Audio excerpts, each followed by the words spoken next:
বাগদেবীর আরাধনায় ব্রতী হলো ছাত্রছাত্রীরা। বাগদেবীর আরাধনায় বিভিন্ন শিক্ষা প্রতিষ্ঠানে ছাত্রছাত্রীরা বাগদেবী সরস্বতী পুজোয় ব্রতী হয়েছে। সোমবার সকাল থেকেই ছাত্রছাত্রীদের ব্যাপক ব্যস্ততা পরিলক্ষিত হয়েছে। সকালবেলা তারা স্নান করে নতুন জামা কাপড় পরিধান করে নিজ নিজ বিদ্যালয়ে যায়। সেখানে পূজায় অংশ নিয়ে তারা অঞ্জলি দেয়।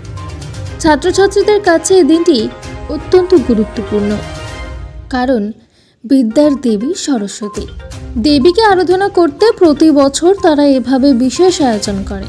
2-3 দিন আগে থেকেই চলে তাদের পূজার আয়োজন। শিক্ষক শিক্ষিকারা ও ছাত্রছাত্রীদের বিশেষভাবে সহযোগিতার হাত বাড়িয়ে দেয়।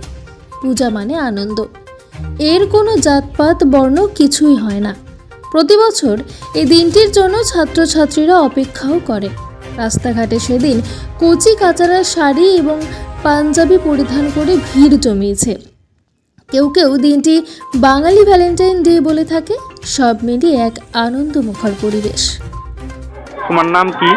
আমার নাম শোভাকান্ত। কোন ক্লাসে পড়ো? আমি নবম শ্রেণীতে পড়ি। কোন স্কুলে পড়ো?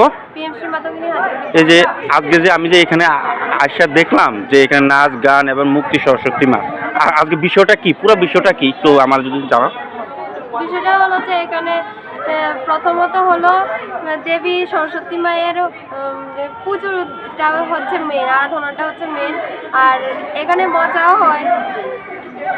আচ্ছা ঠিক আছে, আর তোমার নামটা?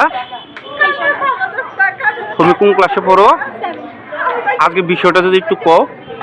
আজকে মানে ছাত্রছাত্রীদের জন্য অনেক মানে বিশেষ দিন। হ্যাঁ, আজকে সরস্বতী পূজা। আচ্ছা ঠিক আছে।